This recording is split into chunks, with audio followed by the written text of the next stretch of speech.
था कि उनकी रिवीजन है, उनके मॉक टेस्ट है, ठीक है, उनकी सॉल्विंग है, बहुत सारी चीज़ें बची हुई हैं और मेरे पास टाइम बहुत कम है। तो इससे पहले कितनी स्ट्रेटेजी वीडियोस देखी हैं, नई नई स्ट्रेटेजीज बनाई है, एक भी काम नहीं करती है। क्यों? था मैं बहुत डरी हुई थी, मुझे समझ नहीं आ रहा था कि लास्ट 2 मंथ्स में मैं कैसे चीज़ें प्रोग्रेस पे लेके जाऊँ। लिटरली जब मैं एग्ज़ाम दे के निकली थी ना, मैं खुद पे इतनी प्राउड थी कि यस,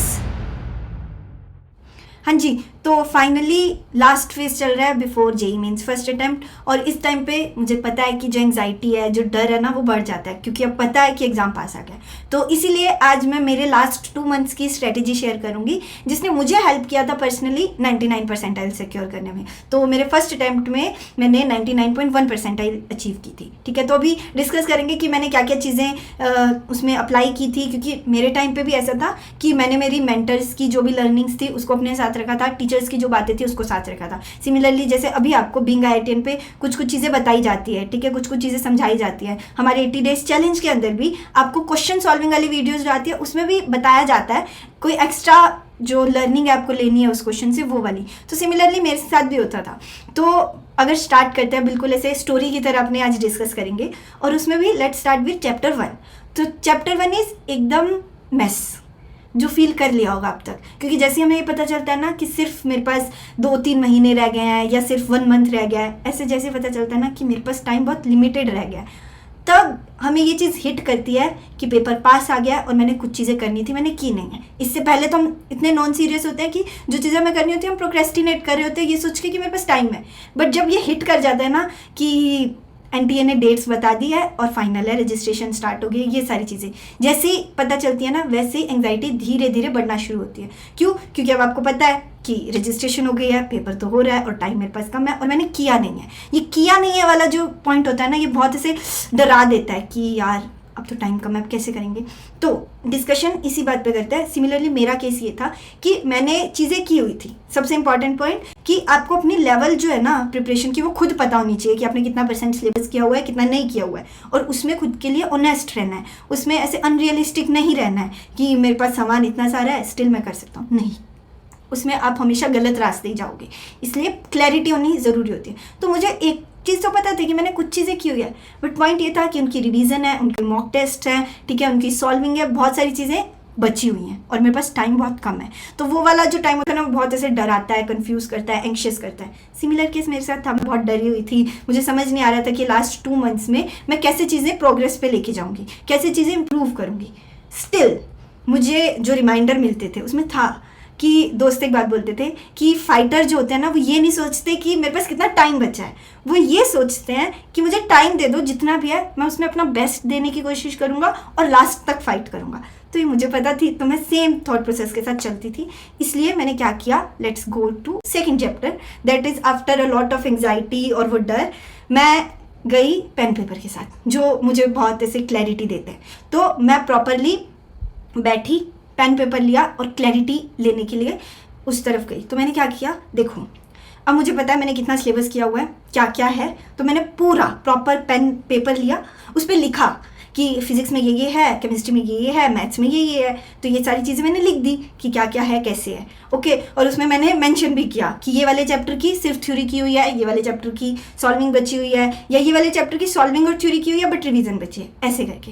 एंड देन उसमें क्लैरिटी आनी शुरू होती है कि आपको ना, जब आप ज़्यादा एंशियस होते हो, ज़्यादा डरे हुए होते हो ना, तो आपको लगता है मैंने तो कुछ किया ही नहीं है। बट जैसे ही मैं उस पेन पेपर पे गई, सबसे बड़ी रियलाइजेशन कि यस, मैंने एफर्ट्स तो डाले हुए हैं और मुझे अब जो लास्ट के 2 मंथ्स है उसमें ये ट्राई करना है कि मैं कैसे अपने एफर्ट्स को ऑप्टिमाइज़ कर सकूं, कि यस, मुझे इनको जितनी चीज़ें अभी तक सीखी हैं उनको अच्छे से अप्लाई करके समेटना है। तो ये समेटने वाला जो पॉइंट होता है ना, वो बहुत इंपॉर्टेंट हो जाता है। तो इसीलिए जैसे मुझे क्लैरिटी मिली कि मेरा क्या क्या हुआ है, कैसे कैसे हुआ है, then shift to next chapter, chapter number 3, that is planning plus selectivity. सबसे पहले सिलेक्टिविटी क्यों इंपॉर्टेंट है, क्योंकि इस टाइम पे ना आपके पास लिमिटेड टाइम है, ठीक है, और आपको इसको बहुत अच्छे से यूज़ करना है। तो आपका सिलेक्टिव होना बहुत ज़्यादा इंपॉर्टेंट हो जाता है। बल्कि जब हम एंशियस होते हैं, डरे होते हैं ना, तो हमारा पूरा ध्यान होता है कि मैं जितनी सारी चीज़ें कर सकता हूँ मैं कर दूँ, और यही फंसाती है। ये ही एक मेजर गलती होती है जो स्टूडेंट्स करते हैं और अपना जो 99 परसेंटाइल है ना वो खो देते हैं। जो कि मैंने नहीं की थी क्योंकि मुझे रिमाइंडर मिलते रहते थे, लाइक दोस्त ना हर क्लास में या ऐसे बताते रहते थे कि कर रहे हो ना, फैल रहे हो ना, गलतियाँ ज़्यादा होंगी ना, नहीं चलना है सिलेक्टिव। तो वो चीज़ मेरे को रिमाइंडर देती रहती थी। तो इसलिए मैंने सबसे पहले जब देख लिया, क्लैरिटी ले ली कि मेरा क्या क्या डन है, क्या क्या डन नहीं है, मैंने सिलेक्ट किया खुद को। और मैं स्पेसिफिकली, जैसे सिलेक्ट का मतलब क्या है कि पर्टिकुलर एक बुक अगर आप सॉल्व कर रहे हो, एक टीचर आप फॉलो कर रहे हो, और उसके साथ साथ ही आप स्पेसिफिक मॉक टेस्ट दे रहे हो। चीज़ें फैलानी नहीं है। फिजिक्स के लिए, केमिस्ट्री के लिए, मैथ्स के लिए सिलेक्टिव होना है। तो मेरे लिए ये था कि उस टाइम पे ना मैंने एक प्रॉपर सीरीज़ को फॉलो किया था कि मैं इस सीरीज़ के साथ चलूँगी। तो सीरीज़ में ऐसा होता था कि पहले हमारी थ्योरी होती थी, उस थ्योरी के बाद सॉल्विंग सेशन होता था, तो उससे मेरी थ्योरी भी रिवाइज हो जाती थी। और उसमें खास बात ये थी कि थ्योरी में सिर्फ थ्योरी नहीं होती थी, क्वेश्चंस होते थे। तो प्रॉपर एक सब टॉपिक के हिसाब से क्वेश्चन मिल जाता था, तो वो रिवाइज हो जाता था। तो ऐसे ही पहले थ्योरी करती थी मैं, उसके बाद सॉल्विंग सेशन में सॉल्विंग करती थी मैं। तो ऐसे करके मेरा रिवीजन वाला पार्ट वहाँ से डन होता गया। तो कुछ कुछ चैप्टर्स जो थे कि जिनमें मुझे पता है कि मैंने रिवीजन की हुई है, तो उसमें मैं थ्योरी को 2x पे देख रही हूँ, या ऐसे कर रही हूँ कि जल्दी देख रही हूँ, ठीक है, सॉल्विंग एक्स्ट्रा कर रही हूँ। ऐसे करके मैंने प्रॉपर प्लानिंग की। सबसे पहले मुझे पता है कि मैंने क्या क्या किया हुआ है, फिर मैंने उसको डिफाइन किया कि मुझे आगे क्या क्या करना है और कैसे कैसे करना है, किसके साथ चलना है। मैंने केमिस्ट्री मैथ्स को स्पेसिफिकली सीरीज़ के हिसाब से चलाया था, फिजिक्स को मेरी कोचिंग के हिसाब से चलाया था, ठीक है। तो ऐसे मैंने खुद को प्रॉपर डिवाइड किया। प्लस इसमें चैलेंजेस का रोल आता है, जो कि आपकी एक्टिव रिकॉलिंग को बहुत एनहेंस करते हैं। तो जो चैलेंजेस आते थे उसमें मैं मतलब वही जिस कि मैं सीरीज़ फॉलो करी थी चैनल की, वहाँ पे चैलेंजेस भी आते थे, तो मैं चैलेंजेस को फॉलो करती थी। और चैलेंजेस में पॉइंट ये होता था ना कि वो स्पेसिफिक चैप्टर वाइज नहीं होते, वो मिक्सड होते हैं। या तो कंप्लीट ऑर्गेनिक होगा, कंप्लीट इनऑर्गेनिक होगा, कंप्लीट कैलकुलस होगा, ऐसे टाइप सॉल्विंग सेशंस हो गए या चैलेंजेस हो गए। तो उसमें ये होता था कि आपकी ओवरऑल रिवीजन हो रही होती थी जो इंपॉर्टेंट होती थी, तो उससे मेरी रिवीजन और एनहेंस होती थी। तो ऐसे करके मैंने प्रॉपर फिर प्लान किया। मैं प्रॉपर डेज में डिवाइड कर लेती थी अपने प्लान को, 10 डेज, देन नेक्स्ट 10 डेज, ऐसे करके प्रॉपर सेट करती थी कि मुझे इन 10 डेज में कौन से चैप्टर्स करने हैं, उनका क्या क्या करना है, रिविजन करनी है, सॉल्विंग करनी है, क्या करना है, वो ज़्यादा चीज़ें इंपॉर्टेंट होती है। अब आपको पता है आपने क्या क्या किया हुआ है, आपको पता है आपको क्या करना है। Most important part, actions. क्योंकि होता ही है ना कि मोस्ट ऑफ द टाइम, एक चीज़ बताओ, आज मेरी स्ट्रेटेजी सुन रहे हो, इससे पहले कितनी स्ट्रेटेजी वीडियोस देखी हैं, नई नई स्ट्रेटेजीज बनाई है, एक भी काम नहीं करती है। क्यों? क्योंकि पता है क्या करना है, बट करने में जो एफर्ट्स लगते हैं ना, वो नहीं दिए जाते हैं। पता मुझे भी मेरे टाइम पे था कि मेरे मेंटर्स ने मुझे बताया था कि क्या करना है, मेरे जो टीचर्स थे उन्होंने बताया था मुझे भी क्या करना है, बट करना तो मुझे था ना। अगर मैं नहीं करती तो मैं अच्छी चीज़ें सिक्योर नहीं करती। तो वो पॉइंट हो जाता है कि आपको भी पता है सब कुछ, बट आप कर नहीं रहे हो, वो एक बड़ा लूप होल है। इसलिए एक्शंस बहुत ज़्यादा इंपॉर्टेंट हो जाते हैं। तो इसीलिए हमेशा जो अपने एक्शंस है ना, उनको प्रायोरिटी पे रखो। क्योंकि प्लानिंग में एक चीज़ और होती है कि हम सोचते हैं कि ये प्लान है, इसके हिसाब से ही चलना है, और कभी कभी वो फॉलो नहीं होता है ड्यू टू कोई भी रीज़न। अगर वो फॉलो नहीं होता, हम डिमोटिवेट होते हैं, कंप्लीट प्लान चेंज कर देते हैं। सबसे गलत चीज़, हमेशा प्लान मॉडिफाई होता है। ऐसा नहीं था कि जो मैंने प्लान की थी 2 महीने की चीज़ें, वो मैंने एंड टू एंड कंप्लीट की थी, नहीं की थी। पेपर से एक दिन पहले मेरे भी कुछ चैप्टर्स छूट गए थे। वो होगा क्योंकि आप 100% परफेक्शन के साथ नहीं जा सकते हो। वो चीज़ें होंगी कि आप की कुछ चीज़ें रह जाएंगी। बट पॉइंट क्या था कि मैंने जो किया है और जो मुझे करना है वो मुझे पता था, और मैंने एक्शंस पे फोकस किया, और उसमें ये ध्यान रखा कि ओके, अगर कुछ नहीं हुआ है तो अगर मैं उसको ठीक कर सकती हूँ तो मैंने प्लान में चेंजेस किए, प्लान को मॉडिफाई किया। अब प्लान चेंज का मतलब ये नहीं है कि completely change, modify in the sense जो मैंने अभी तक एक्शंस लिए हैं उससे जो मुझे लर्निंग मिली है उसको इंप्लीमेंट किया मैंने प्लान में। That is the point. Then जो नेक्स्ट पॉइंट आता है वो आता है कंसिस्टेंसी एंड एनालिसिस। मैं मेरे टाइम पे बहुत ज़्यादा कंसिस्टेंट थी, क्योंकि मैं आउटलायर्स में भी सिलेक्टेड थी, तो मेरी कंसिस्टेंसी सीनियर्स तक जाती थी, और मैं थी कंसिस्टेंट स्टूडेंट। उसमें भी एक इंपॉर्टेंट चीज़ कि आप कंसिस्टेंट होते हो, आप चीज़ें काम कर रहे होते हो, बट एक गलती क्या करते हो, एनालाइज नहीं करते हो। बट जब तक आप एनालाइज नहीं करोगे ना, आपको पता ही नहीं चलेगा कि आप कहाँ गलती कर रहे हो, और आप उसकी वजह से आपकी गलतियाँ जो होती है ना, वो बढ़ जाती है, जो नहीं होने देना है। इसलिए एक चीज़ का ध्यान रखना आपको कि एनालाइज करना है। At the end of the day complete analyse होना चाहिए कि किस घंटे में मैंने क्या किया, कितना किया। क्योंकि मैं बताऊं, जब मैं ये वीडियो का आइडिएशन कर रही थी ना, तो मैं मेरे जो जर्नल्स थी या जो मेरी अपडेट्स थी जेई के टाइम की, मैंने उनको रिफ्लेक्ट किया, देखा कि मैंने क्या किया। तो मुझे उसमें ऐसा कुछ हाईफाई नहीं लगा कि मैंने कोई प्रॉपरली स्ट्रेटेजी बनाई हो और उसको फॉलो किया, नहीं। नॉर्मल मेरा डेली था कि मुझे पता है क्या करना है, मैं अपने डे को सेट करती थी, proper time and target set करती थी और उस पर काम करती थी। तो मेरी पूरी जर्नी में जो मेजर रोल था वो एक्शंस का था, एफर्ट्स का था, जिसी ने मुझे बिल्ड किया। और उसमें भी जो एक्शंस और एफर्ट्स मैंने लिए, मैंने उनको एनालाइज किया कि मैं क्या गलती कर रही हूँ, ठीक है। तो बहुत इंपॉर्टेंट हो जाते हैं actions. And then final chapter, is your mind set. आपका माइंड सेट बहुत ज़्यादा रोल प्ले करता है।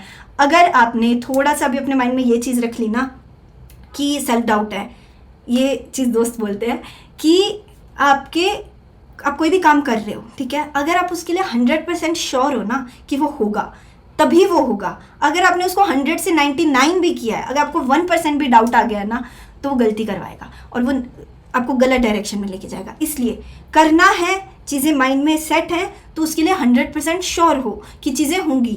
और मैंने मेरी जर्नी से ये सीखा है कि आपकी पूरी जो स्टोरी क्रिएट हो रही है उसमें 2 चीज़ें होती हैं जो आपकी स्टोरी को डिफाइन कर रही होती हैं। फर्स्ट इज़ योर एफर्ट्स, कि आप कितना बेस्ट दे रहे हो, जो मैं खुद पे अप्लाई करती थी कि क्योंकि मुझे नहीं पता है कि मेरी रैंक क्या आएगी, मेरी परसेंटाइल क्या आएगी। अभी भी आप में से भी जो लोग प्रिपेयर करेंगे उनको नहीं पता है कि आपकी क्या रैंक आएगी, क्या परसेंटाइल आएगी, बट आपको पता है वो क्या, आपके एफर्ट्स। आपको ये पता है कि आप जो चीज़ डिफाइन कर सकते हो वो है आपके एफर्ट्स। तो आप एफर्ट्स देने पे फोकस करो ना, क्यों रिजल्ट पे फोकस करना है। तो मैं ये चीज़ करती थी। सेकंड जो पॉइंट है जो माइंडसेट में बहुत ज़्यादा रोल प्ले करता है, दैट इज़ जो एफर्ट्स आप लगा रहे हो। जैसे लेट से मेरी रिवीजन सही नहीं चल रही है और मैं रिवीजन के लिए कोई टेक्निक यूज़ कर रही हूँ, मेरा ही कोई मेथड यूज़ कर रही हूँ, तो उस मेथड पे बिलीव रखना कि वो वर्क करेगा। कि अगर मैंने सिलेक्टिविटी चूज़ की कि पर्टिकुलर किसी एक बुक को सिलेक्ट किया, तो उस बुक पे वो ट्रस्ट रखना कि यस, क्योंकि मैंने सिलेक्ट किया, मुझे भरोसा है, तो ये वर्क करेगा। उसमें आपको गाइडेंस मिली होती है ऑब्वियसली, तो ओके है, बट अपने एफर्ट्स पे वो ट्रस्ट होना बहुत ज़रूरी है। जब आपको अपने एफर्ट्स पे वो ट्रस्ट होगा, वो बिलीव रखोगे ना कि यस वर्क करेंगी चीज़ें, तभी वो वर्क करती है। ये जो सारी चीज़ें सुनते हो ना, मैनिफेस्टेशन, लॉ ऑफ अट्रैक्शन, वो ऐसे ही वर्क करती है। एफर्ट्स डालना, देन उन एफर्ट्स पे बिलीव रखना कि यस ये वर्क करेंगी। तो ये माइंडसेट मेरा रहता था। मैं लिटरली जितने भी दिन काम कर रही होती थी, बहुत सिंपल मेरा था कि मैंने टाइम ब्लॉक करना है पर्टिकुलर चीज़ों के लिए, रिवीजन के लिए, मॉक टेस्ट के लिए, सब कुछ के लिए, प्लस उनकी एनालिसिस के लिए भी टाइम ब्लॉक करना है और उनको डिटेल में एनालाइज करना है। खुद की जितनी गलतियाँ निकाल सकती हूँ गलतियाँ निकालनी है, क्योंकि जितनी जल्दी मैं सीखूंगी एग्जाम वाले दिन उतना बेटर मैं परफॉर्म कर पाऊंगी। तो यही चीज़ें सोच के मैं खुद को शांत रखती थी और जो एंग्जाइटी वाला पार्ट यहाँ पहुँचा होता है ना, उसको मैं नीचे लेके आती थी। अब ये तो सबसे टफ काम है। एंशियस अब बहुत ज़्यादा हो गए, लाइक मैं एग्ज़ाम के जस्ट एक दिन पहले भी बहुत एंशियस थी। उसके लिए आपको अपनी मेंटल हेल्थ का बहुत ज़्यादा ध्यान रखना है। उसके लिए आप जर्नलिंग, मेडिटेशन और खुद से बातें करना, ये सारी चीज़ें यूज़ कर सकते हो, ताकि आप मोटिवेटेड भी रहो, आप शांत भी रहो और आप एंशियस कम रहो। तो इस चीज़ का बहुत अच्छे से ध्यान रखना है। तो मैं ये सारी चीज़ें करती थी, मैं तीनों करती थी कि सेल्फ टॉक भी कर रही हूँ, साथ में जर्नलिंग भी कर रही हूँ और मेडिटेशन में रात को करके सोती थी। तो ये चीज़ बहुत इंपॉर्टेंट थी। रूटीन फिक्स होना बहुत इंपॉर्टेंट था, आपका स्लीप स्केड्यूल फिक्स होना बहुत ज़रूरी था। तो जितनी आप एकेडमिक पे फोकस कर रहे हो ना, सिलेबस करना है, रिवीजन करनी है, मॉक टेस्ट करना है, सिमिलरली नॉन एकेडमिक पे भी करना है। मेंटली आपको फिट होना चाहिए, फिजिकली भी आपको फिट होना चाहिए। इसलिए स्लीप, एक्सरसाइज, मेडिटेशन, ये सारी चीज़ों का ध्यान रखो, ठीक है। अभी ये बोलने में क्योंकि लग रहा होगा कि बहुत सारी चीज़ें हैं, बट मैंने ये सारी चीज़ें की है। मेरी हर अपडेट में जाता था कि मेरी एक्सरसाइज भी हुई है, मेरी मेडिटेशन भी हुई है, मैंने जर्नलिंग भी कर लिया है, प्लस मैंने 4 आवर्स की सीटिंग भी लगाई है, मैंने सॉल्विंग भी की है, ये सारी चीज़ें।